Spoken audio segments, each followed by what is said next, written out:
Lucy. Phase one.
Yeah.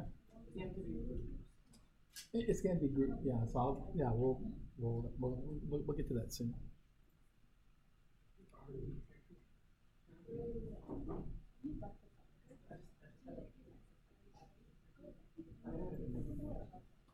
Okay.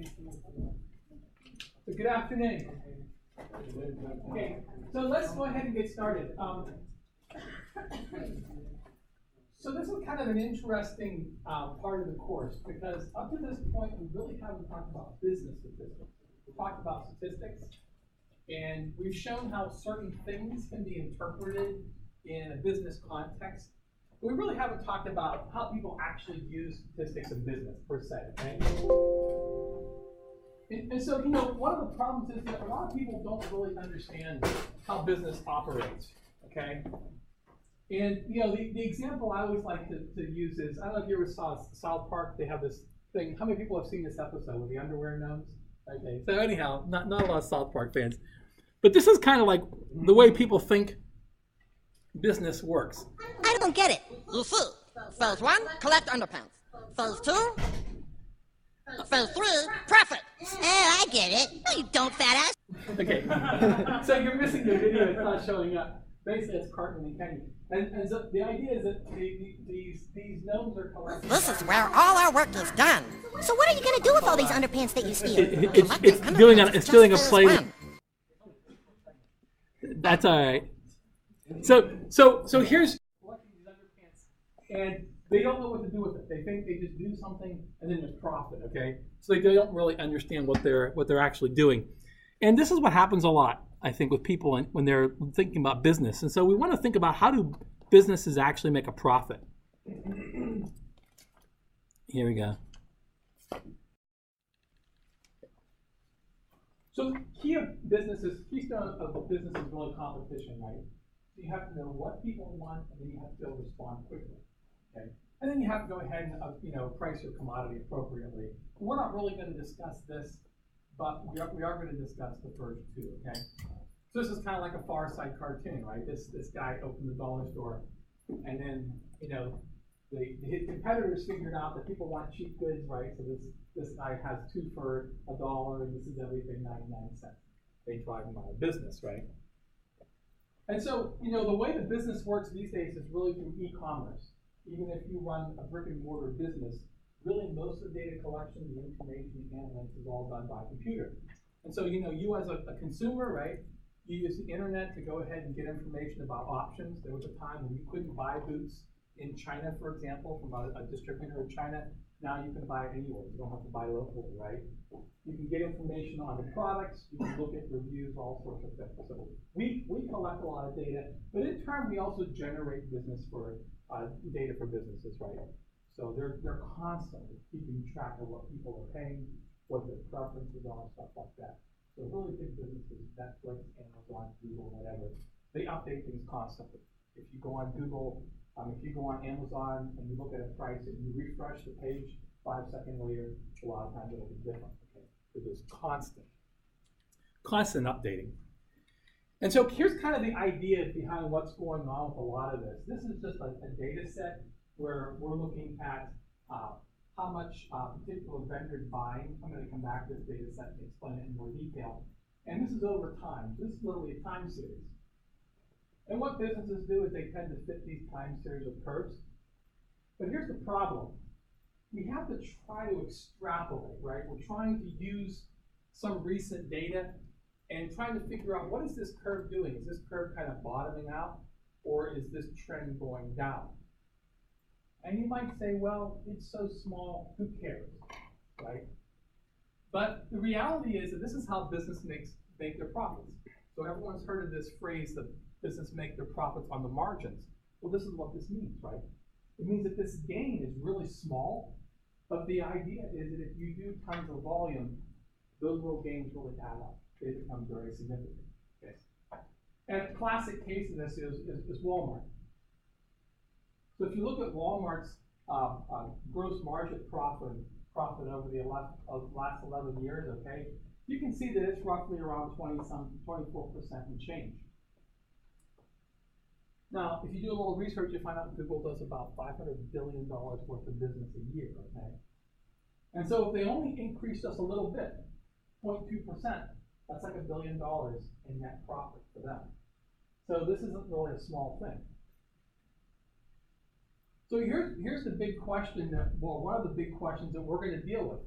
So that graph that I showed you was actually average wholesale liquor expenses. So these are like stores, alcoholic beverage stores, liquor stores, package stores, right? And this is how much they're spending each month. And so if you were to try to analyze this, okay, you'd fit this to a curve, but suppose, for example, you were at this point in time. Notice what happens. You see a little uptick. And the challenge is you have to figure out, what is that? Is that real? Is this a real trend going upwards? Or is it just a fluctuation, right? We know that the sales day to day, month to month, they're not going to be uniform. There's going to be some sort of fluctuation, right? So what is this? Okay. So this is the first problem that we have, trying to determine trends from fluctuations. But there's a more challenging problem, which is that when you're actually in the moment, these businesses, they want to respond really quickly. Well, what does that mean? Well, that means they're working with really small data sets, right? They don't have a lot of data. And so when you're trying to extrapolate just based on this little bit of data, it becomes really hard. Okay. I mean, we haven't talked about sample size and how it affects everything, but everyone in the room knows that you can't make really good decisions with small data sets. So it's kind of a question of how much data do we need, how are we going to be able to distinguish between trends and fluctuations. So here's kind of the solution. Here's how we're going to approach the problem. Let's see. So we're going to take a situation in activity 3 and 4 where we have a lot of information on past sales, okay? We're going to consider this basically like population. And then we're going to have some recent sales. And maybe we see a little uptick. And so we want to know, well, is that just a fluctuation, or is there actually a trend going upwards? And here's how we're going to look at this problem. We're going to say, well, suppose no change occurred. The consequence of that is that this is just a sample from the old sales, right? It's a sample that put us a little on the high side, but there's nothing special going on, right? That's just a fluctuation. The alternative is that there really is a change. And this is actually a sample from a new population. The problem is we don't know that new population. That's in the future, right? But that's kind of one way of casting this problem. So how could we detect this? How could we tell if a change occurred in the population? On the surface, it seems very simple, because we know a little bit from what we did in descriptive statistics, right? If, for example, there was an overall price increase, so suppose these were the past sales, and this would be the mean, and suppose that all of the sales shifted, okay? So we had some sort of price increase. Notice what would happen. The mean would change, right?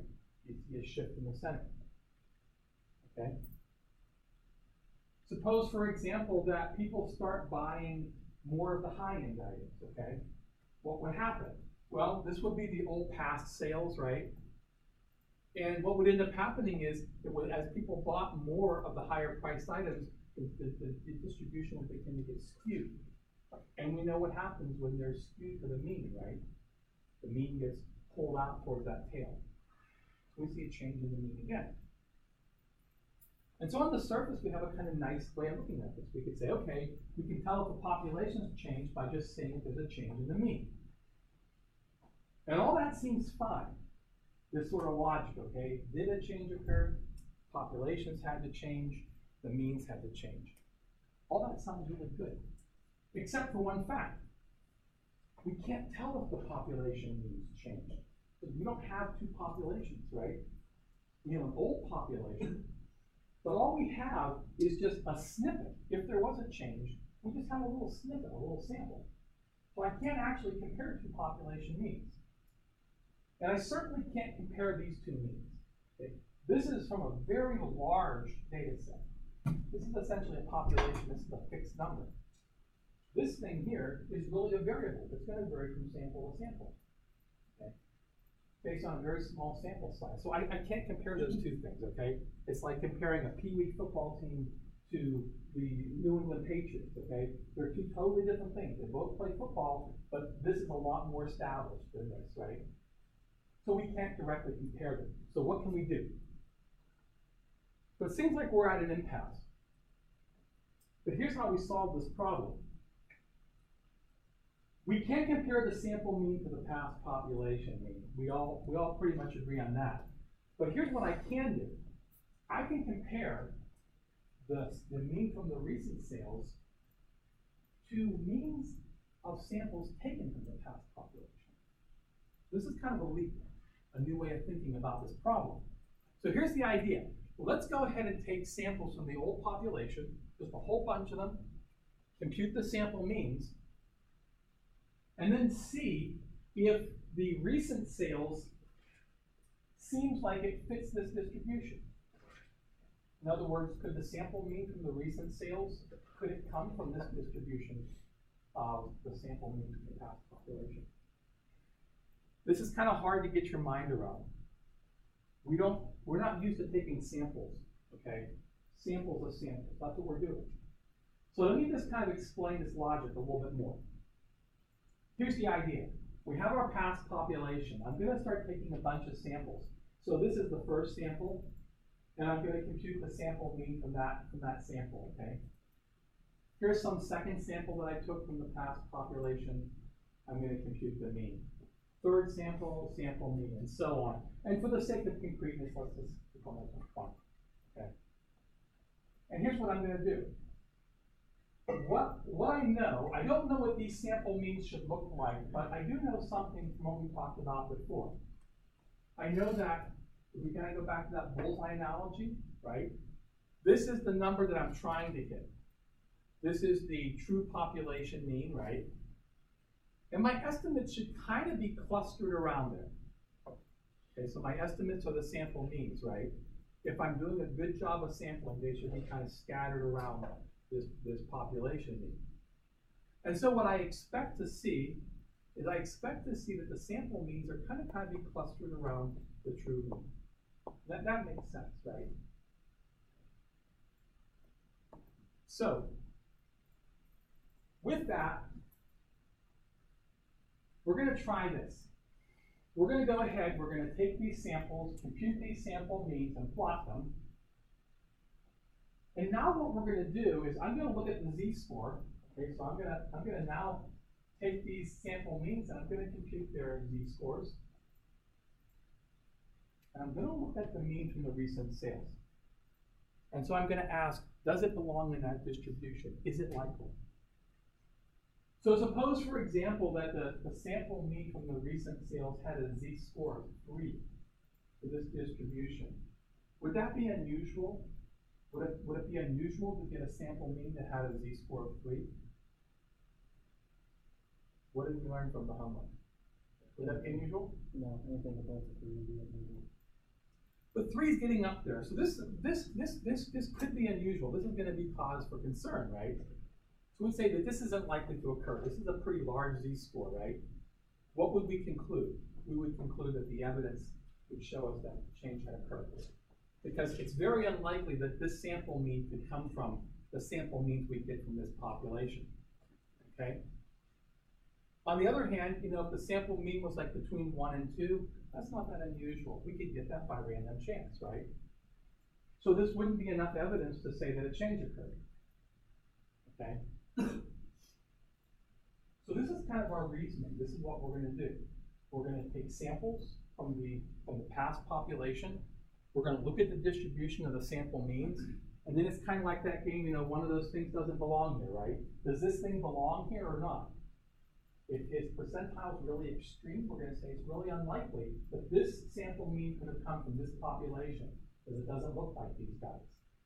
And then we're going to say we think a change occurred. This is the sort of reasoning we're going to use. So here's the problems that we have, though. First of all, we have no idea what the distribution of those sample means should be. We might know what the distributions of the past sales are, but the sample means are going to have a different distribution. We have no idea what that is, okay? If it's mound shaped, we could use the empirical rule or something like that. Then it makes sense to talk about z-scores, right? Here's another thing we might want to know. How does that distribution for those sample means depend on the sample size? We kind of have an idea what should happen, right?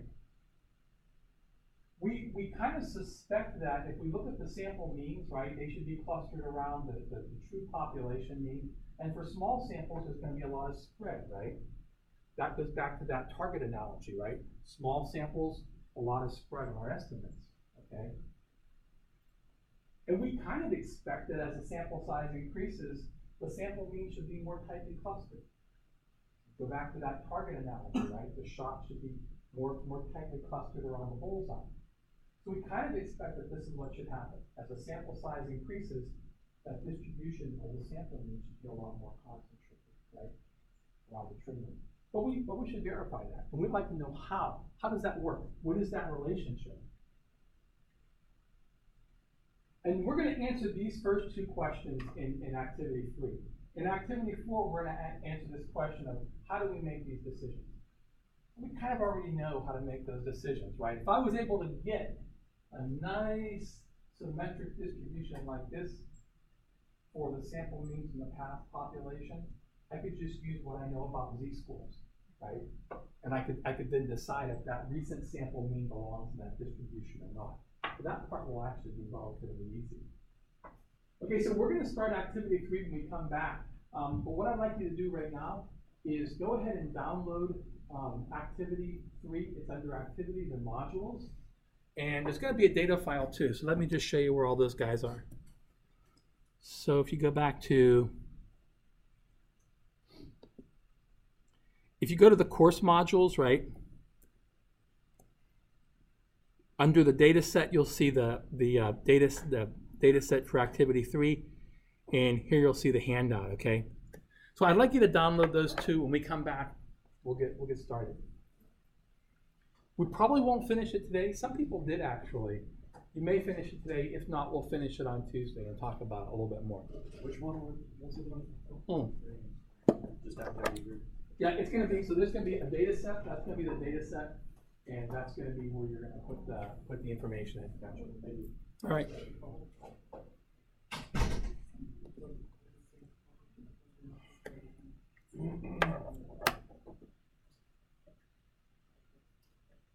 Yep. We'll just do 3 for today. And it's probably a pretty good idea to work in groups. I've worked in groups of maybe 2 to 4 people, okay? So you want to find someone to pair up with.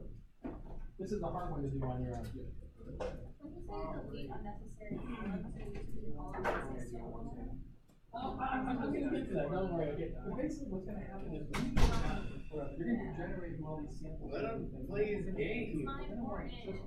So we just got first Like delete all the some numbers for this game here that on the sample on the bundle. Okay, so just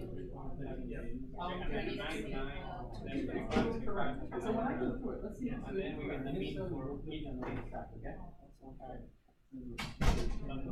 So we need to the mean for each column, for each sample, Yeah, like so you have more. Yeah, so in this case, it's 1, 2, 4, 5, sample right here. Oh, you have to get the mean of every single. Did you guys delete the columns yet? Okay, I don't think so. We're about to. What? We're about to. Okay. I just wanted We need to release. Don't worry, man. Don't worry.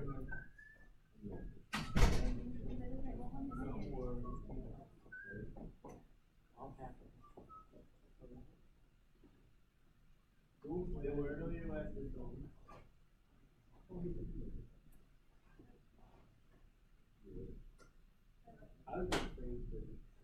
I got it.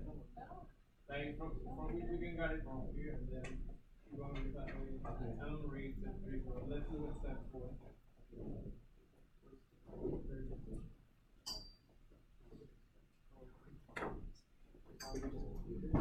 When you went to this type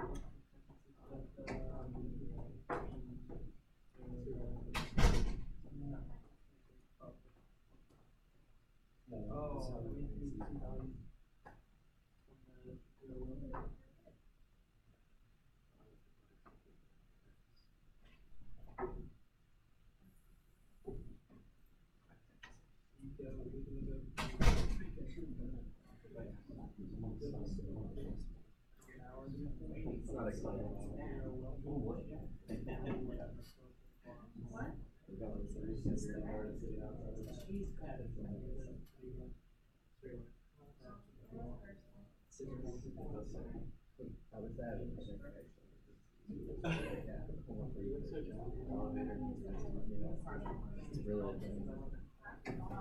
guess it could be if it happened.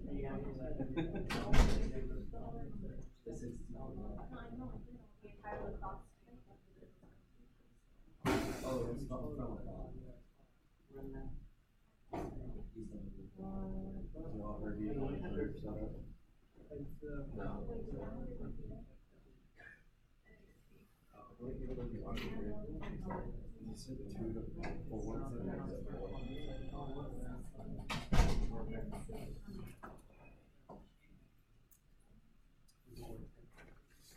We start back up. I'm begin to roll with you. Okay.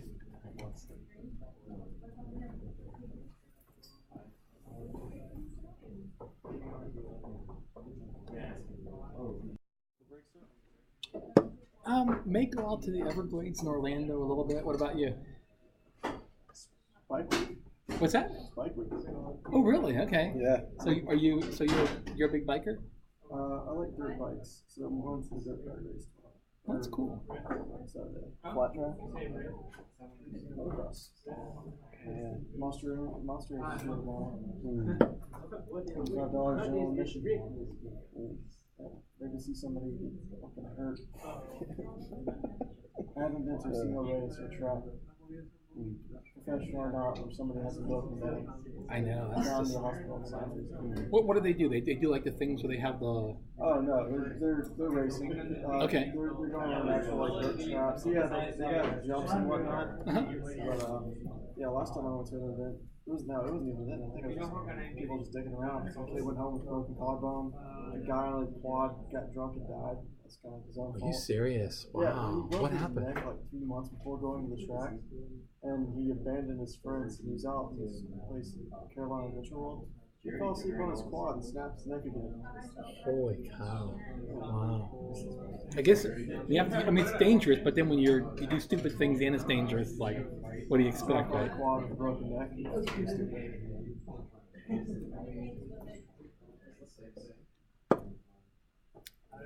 But yeah, they're modifying the speedway for it, so it should be cool. Yeah, I can imagine that must be a heck of a lot of work. You got to bring all that dirt and I don't know, just because you have to sculpt it and everything, right? Yeah, interesting. They usually do the flat track race because I work at the cycle here. Yeah, they're across the street, and they'll give us tickets. Yeah. I haven't been working there during this semester, but I'll be there for bike week. I took a leave of absence just to focus on school. But I'll be there getting absolutely wrecked during bike week. Yeah, I bet. Busy. You ready for this? Any- No, I have a SV650 on the street. If you want a dirt bike, dirt bike's fun as hell. Get out. Full 2-stroke. Be fun. Yeah, I got a 250 2-stroke. Okay, so let's see. Are we all paired up? Like, which group? Are you guys all a group here? All a group? Okay. You guys are a group, right? What about back here? We gotta be groups of 4 of us. I'm individual. I'm sorry? I'm individual. You're individual. Okay. If someone needs another person to work with. Fair enough. That's how I like to do it. You each their own, right? Okay. So here's kind of the context. This is what we're going to do for activity 3 and 4. They both come together. Okay. So the idea is that there's some fictional airline called Transamerica, and what they think based on their recent sales is that snowbirds are buying. So snowbirds, everyone knows, right?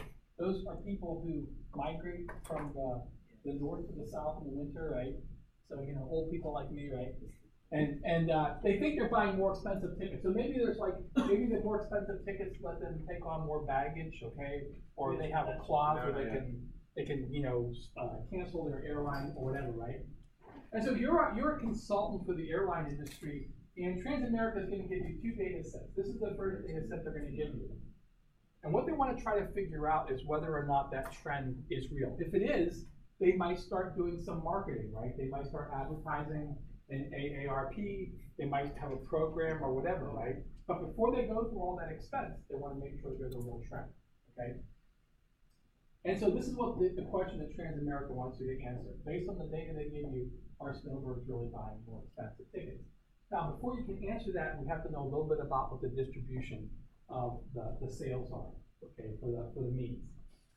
The idea is that we want to judge the sample mean from the recent sales relative to the sample means we could get from the past population. That's kind of the idea, right?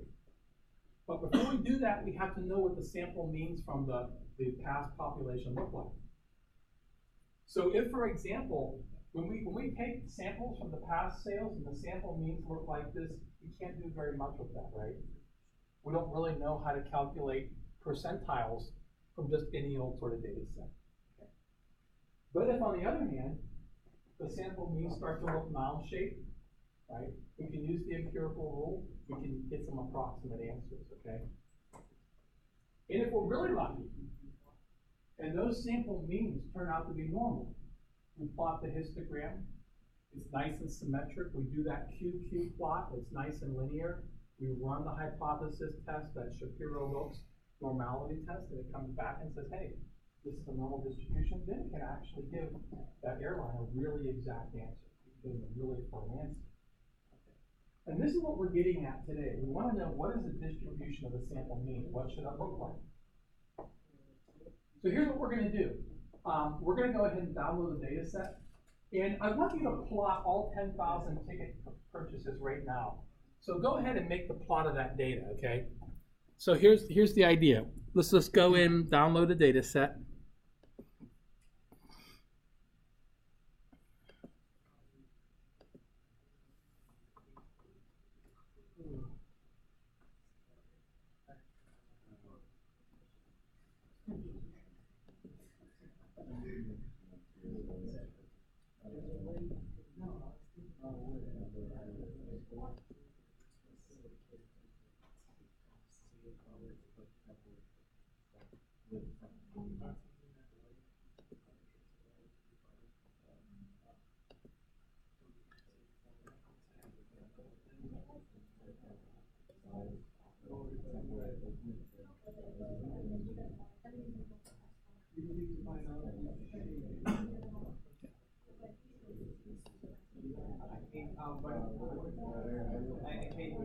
Okay, so when we plot this, what do we see?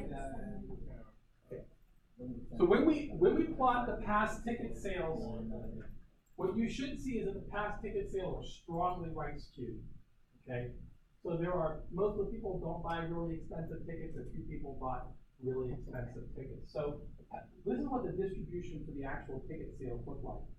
What we want to try to figure out is, what does the distribution for the sample means look like? So here's what we're going to do. Okay. We're going to take 1,000 samples of different sizes, let me go back to slideshow.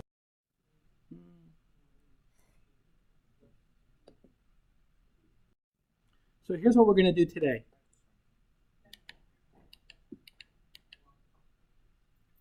We're going to take 1,000 samples of different sizes. So the first thing we're going to do is we're going to take 4 tickets. We're going to take four pass tickets, okay? And compute the sample mean. And we're going to do this 1,000 times for 4 tickets, 9 tickets, 25 tickets, and 100 tickets, okay? So this is the idea. Here's our population of past sales. And you're going to have StatCrunch choose 4 random tickets. Okay, you're going to get the prices, and then you're going to calculate the mean. Okay, you're going to put that back in the population, because every time I draw, I want to draw from the whole population, right? So I'm going to draw another 4 tickets here, put them back, draw another 4, put them back, and so on, okay?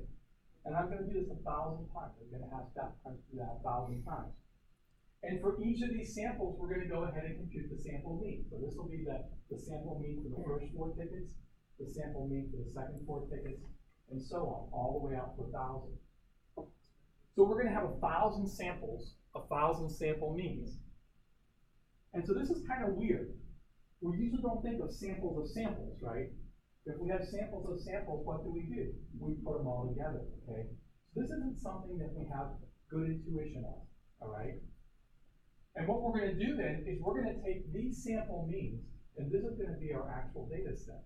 We're not going to care about the samples. We're going to throw them away. We're just going to look at the sample means and analyze those, okay? So this is the idea. For each sample size, we're going to get 1,000 samples of that sample size. We're going to compute the means for all those samples, describe the shape of the plot. We're going to compute the mean of those 1,000 sample means and the standard deviation. So this is what we want to look at today. And I'm going to step you through this, okay? At least the first part of this, to show you how this goes. So let's go to StatCrunch. Let's see.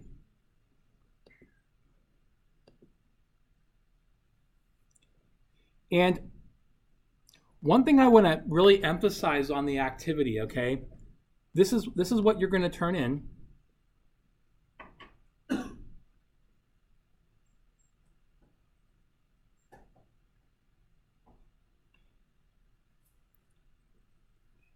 Now, all the instructions for the activity are on here, but what I want you to really pay attention to are the instructions for turning things in, okay? So first of all, you're going to turn in this time a hard copy to me. No Canvas submissions, no emails, anything like that. Okay.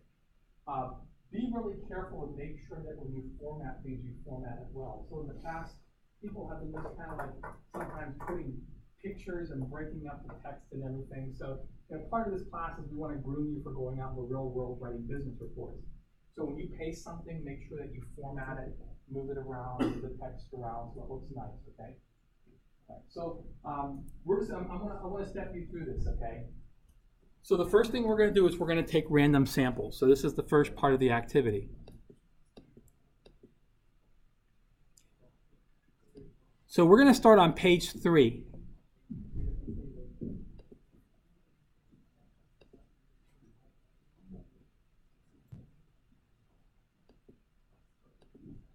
And I'm going to open up a new StatCrunch page here. So just give me a second. Bear with me here for a second. Okay.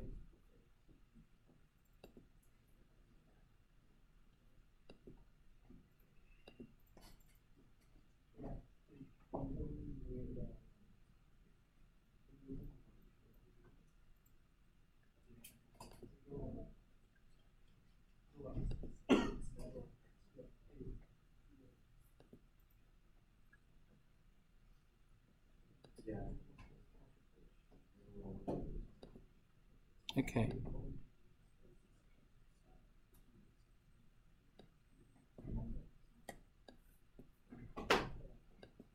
Okay.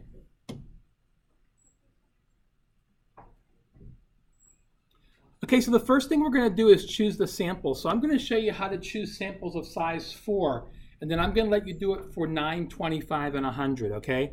So we're going to start off, we're going to do sample, data sample.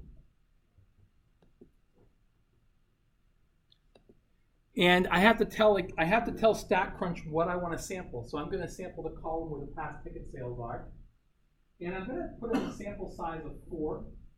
And I want 1,000 of those samples, okay?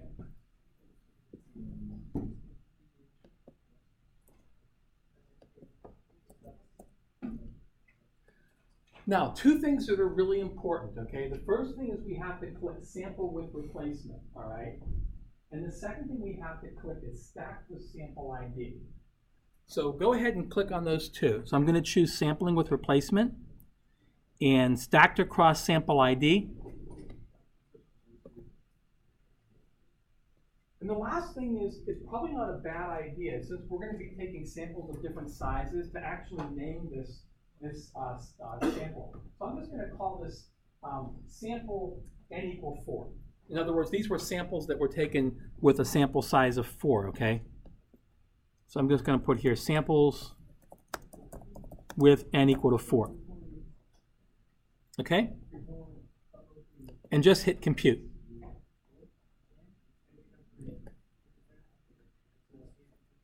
So when you do that, you should see 2 new columns pop up.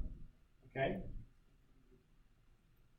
And you guys want to work together as a group. Make sure that you're actually working together as a group so you can kind of check one another and know what's going on, okay? Kind of really get together.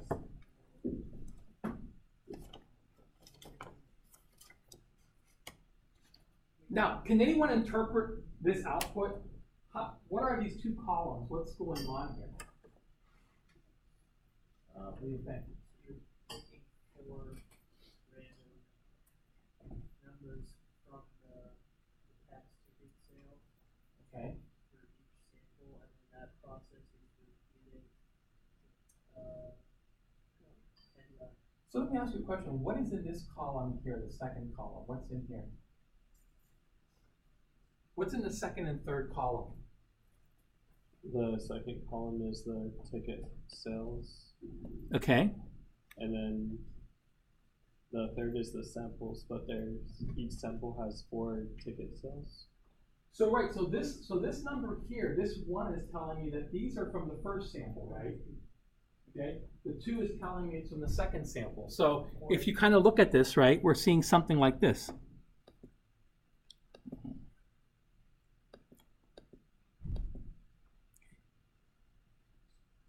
You scroll up a little bit. Okay. So this number in the third column is telling me what sample this is coming from, right? So this is the first sample. These are the 4 randomly chosen ticket prices for the first sample. These are from the second sample, the third sample, and so on, right? So that's what that's telling me. Okay? So go ahead and do that now. We have 3 more different sample sizes, right? So this is for sample size 4. So now we want to go ahead and choose 1,000 samples with n equal to 9, 25, and 100. And I'm going to let you do that. I'll walk around, make sure everyone is good on that. Yeah. He just turned in. You know why? Because you highlighted this. So you have to unhighlight it. You have to click on each one of the videos. You have to actually go in here and click on it. See, and as you click on it, they go away. I know, it's kind of weird. There's no way to undo that, unfortunately. There should be a clear button if they're all. There's gotta be. Does that work when you do that? Yeah, you hit the clear button down there to clear all. If you hit the clear button. How can I unclear that folder? So. At the bottom left. Oh. Is it letting you save your data? And you want to It's not save letting it. you save it? Alright, you You got want it. to save I got it. it. How did you do it? I put in row. Ah, okay. You just click on roll, all goes away. Is that what you meant? No, there's actually a clear button. I think You it's should graph remember this idea. I'm not familiar with that. Let's see. So I'm a little bit ahead. if you like, if I go in, you click on this, yeah. How would you Oh, okay. Yeah, there's a little clear button that pops up on the lower left-hand corner. Here. So let's go ahead and choose our samples. You guys are doing, oh, good. You guys are ahead of the game. Good deal. Okay. And you're with this group, right? Yeah. Okay, so make sure you guys communicate. And it isn't a bad idea to work independently and then kind of check yourself to make sure that you guys are all on the same page, right? Okay. So we have to It's gonna be like- carbon copy. That looks good. We're just gonna paste stuff into the Word file. Keep them all at once.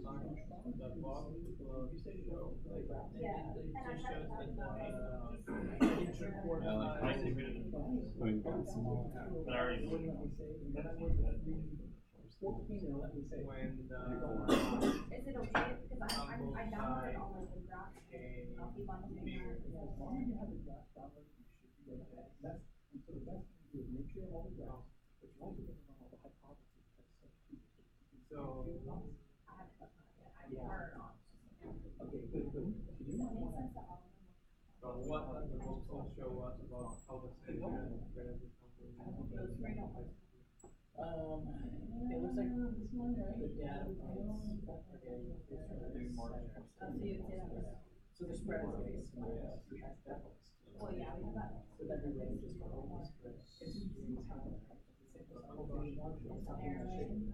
Not only is it narrowing, but it's narrowing, but it's also even more.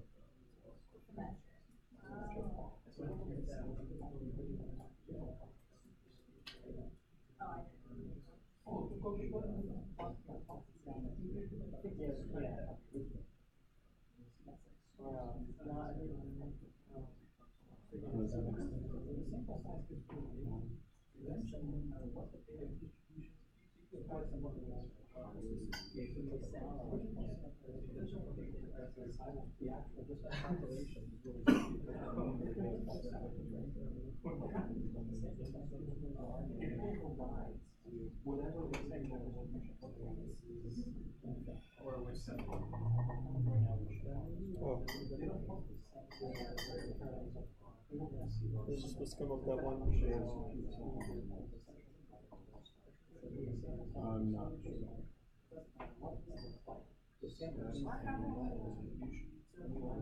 Oh, so this means.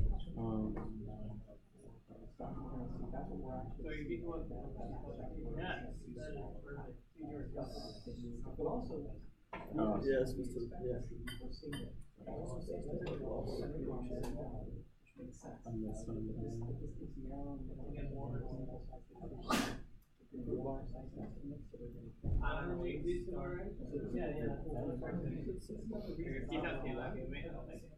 First we need to question that we haven't make you uncomfortable where people have more meat.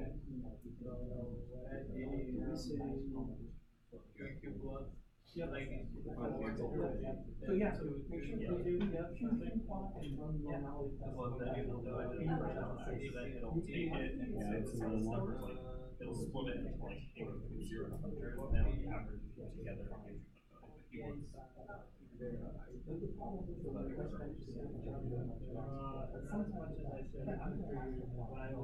Where you at? I just got done grabbing the 400. Okay. Got it. But Yeah.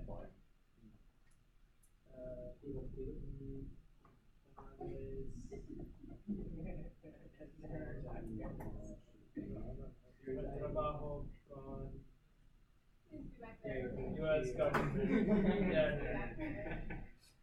Oh, yes, okay. Nice. Same. Where do I see the graph? Well, where do I see? Then you take all the sample ones. No, where are all the graphics? Find out some of the meaning of all of those. Find the meaning of all of these. Yeah, well, I mean, the same. Yeah. Okay, let's not say these ones, we're moving on. This one is just that. Like, we got you one that we asked for. Sorry, it scared the heck out of me. The center doesn't change. The center doesn't jive, but the. For some reason it does that. That's why I said like the spread equals.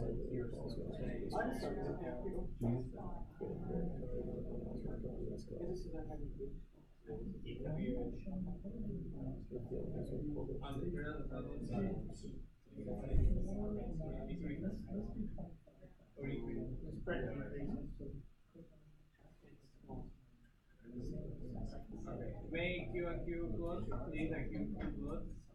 Check. Okay. Like you do a pyramid or when some society would think that blood has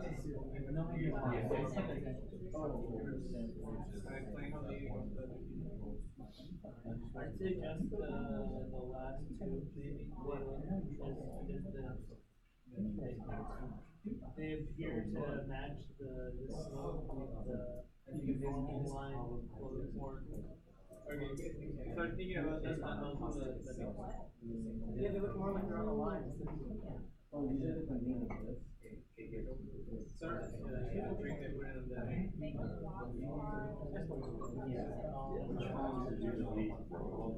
Rename those. Everything is not. The sample we the sample the last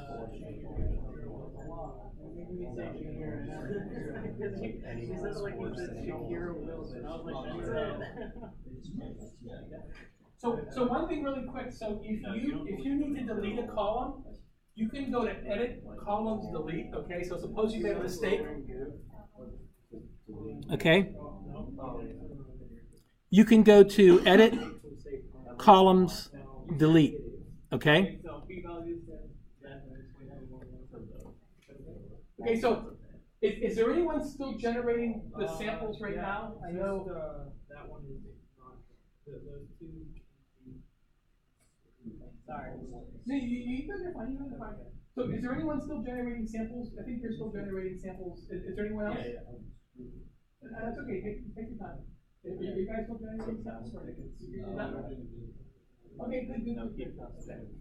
Anything that's not one.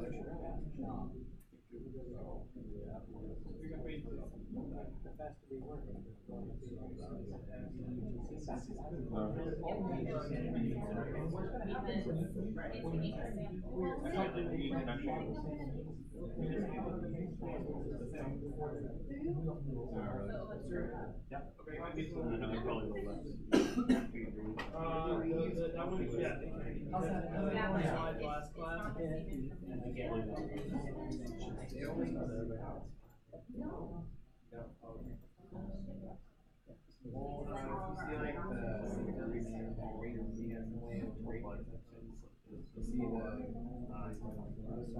P is less than 5.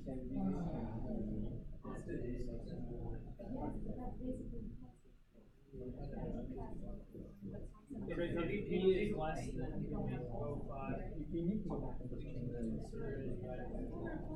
this one can still be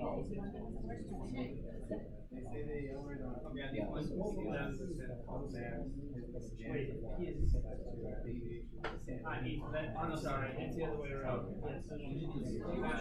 Yes. Okay, so let me just take you through how to do the sample means, okay? Just to make sure everyone's on the right page, okay? So here's what I'm going to do. I'm going to do it for the sample of 4.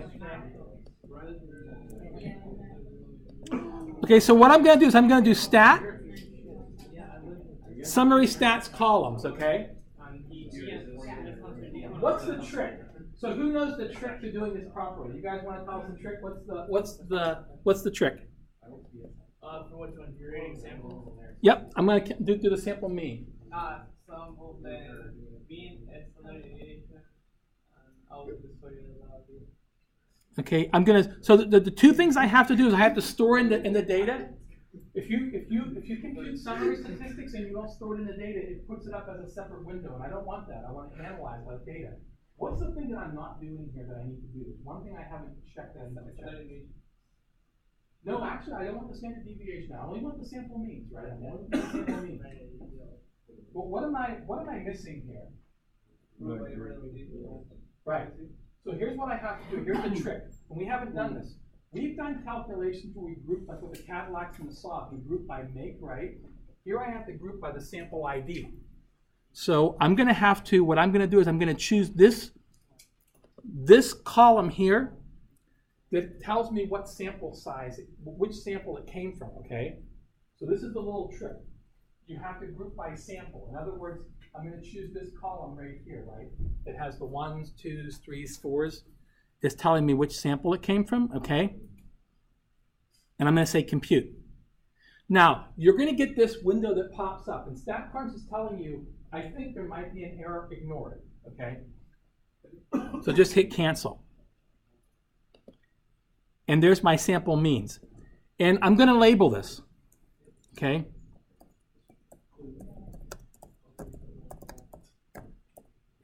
Okay? And so you can also drag these little dividers over, okay? So there's my sample and there's my sample mean.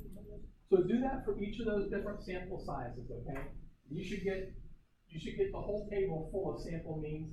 You can delete everything else, okay? And then you're ready to plot and all that sort of stuff. Now, a word of warning, okay? So this group here found out that sometimes some computers can't save the results. So one of you should test right now and see if you can save it. And if you can't, then have someone else in your group save it. Are you guys able to save it? I couldn't, but it was because I had like a solo value. I got a circle, and then I could save it. Okay, so here's what the word on the street is. The word on the street is that if you do delete those columns, you should be able to save it. So I don't know, did that work for you guys? We had a start over. Oh. Yeah. Okay.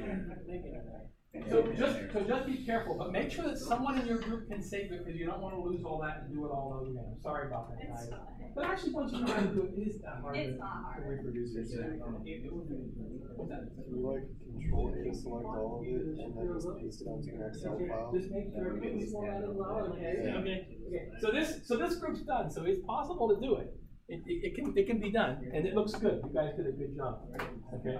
Tuesday we're going to finish it up, and we'll talk about it more. But you know, try to at least get to the sample means today. I've got it here, so how would you want me to save in my sample?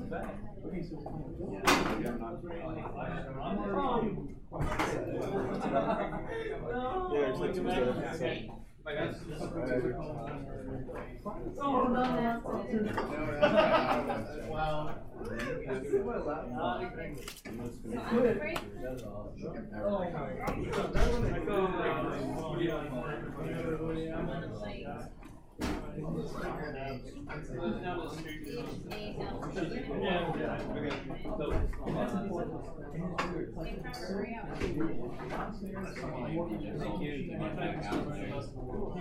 You just load that Excel file. So We should be able to load this on files.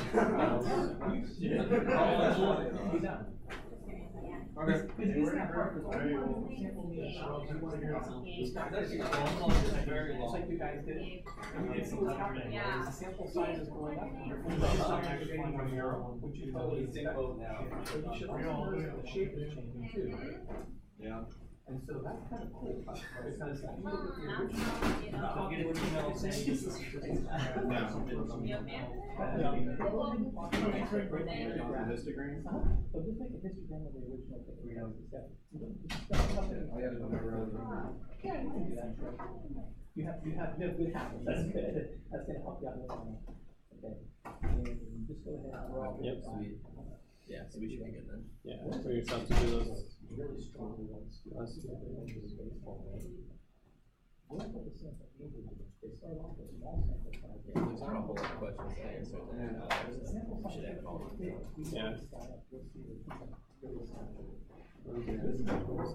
kind of answers the question of why we that's care about the nice. sample means. When we started talking about descriptive statistics, we said the number is always the same thing. So why do we care about the sample mean? It's because when the sample size gets large enough, the sample means have a normal distribution. And that's really nice to work with. It's going to be really nice to work with that.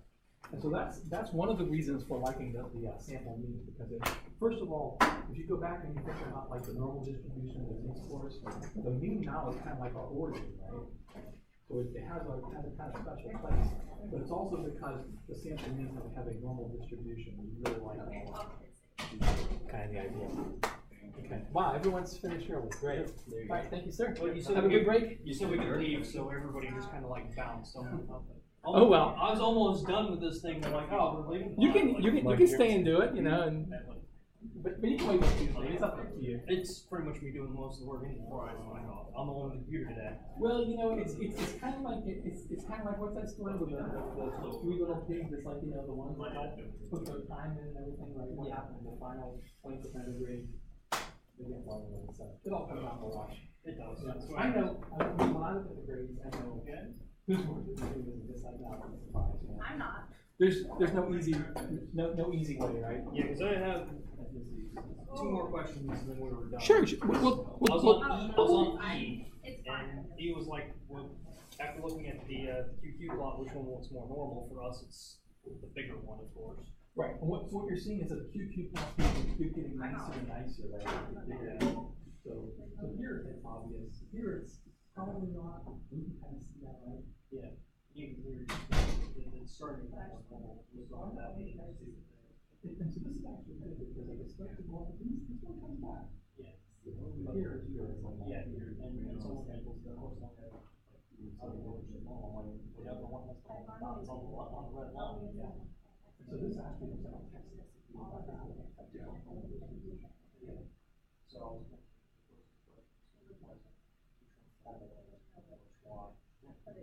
And you can actually test that, also, we can go back and do the model there, so you can go back and go through like good stuff. So it's the biggest of the number. We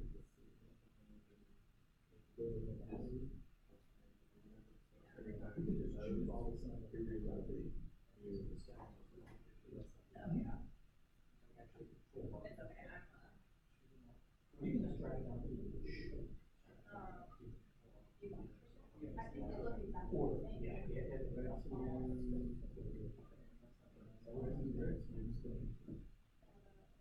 So now you look at the P values, right? So what do you value by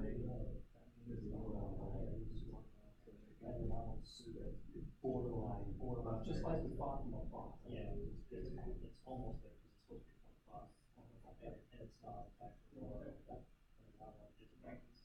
it's not actually. So this is the whole point of the at the beginning, you know, we said that the median is always the same choice for the center. Like we don't care about the center. Follow the other sample sizes, follow the sample mean. And so the sample mean kind of has a special place now. When we're talking about data values, we need to kill the values. Yeah, I Or I would want to offer an equal to standard deviation. Maybe just make it not a mean, almost like the origin. The distribution of sample means kind of like the matrix of, and that's why we're interested, even though they're not good for descriptive statistics, inferential statistics absolutely essential. That looks really good. You said you're able to say it, right?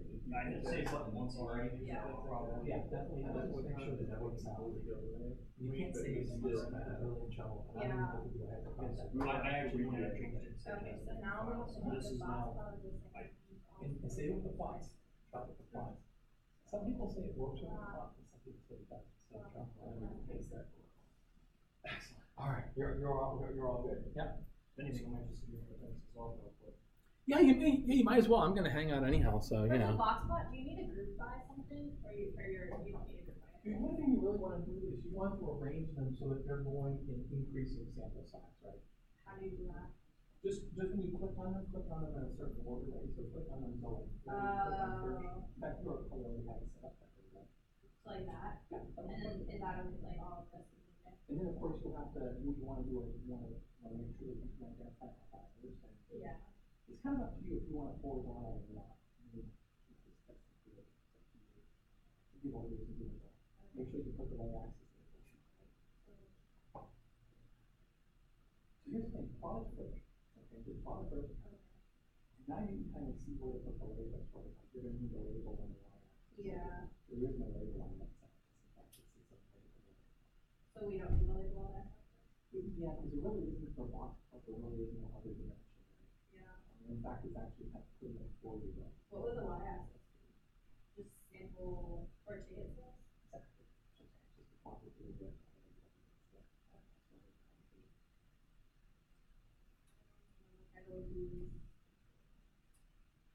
Yeah, here's the thing, just kind of make it titled that a reader can look at, figure out what is the purpose of that thought. Yeah, to show the Yeah, I mean, you're kind of doing it to compare, right, the sample mean distribution for different sample sizes.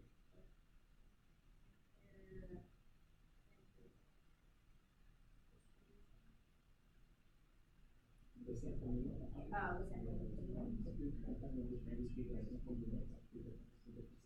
No, it's theoretically. Now you get a really good view of what's going on. Yeah. They all basically have the same sample, so we expect it to be about the end of the day. But then they have more outliers. Yeah, these have a lot of outliers, so, like, the small samples have a lot of outliers. Even that has a little bit of outliers. But see, that's They to have be, a bunch. but see, here's the thing, that's to be expected. If you have 1,000 data values, you're gonna have some outliers, right? Yeah. Because you sampled so much, so you can't let that throw you too much. Because how do you do this? It's really hard. Different populations are just competitive today. Okay. But like, for example, if you set up some criteria, so you say, I'm in the upper 1% or the lower 1% of outliers, well, if you take 100 data points, you're gonna have one on each side, right? That's kind of what's going on. Yeah. You sample enough, you're gonna have outliers.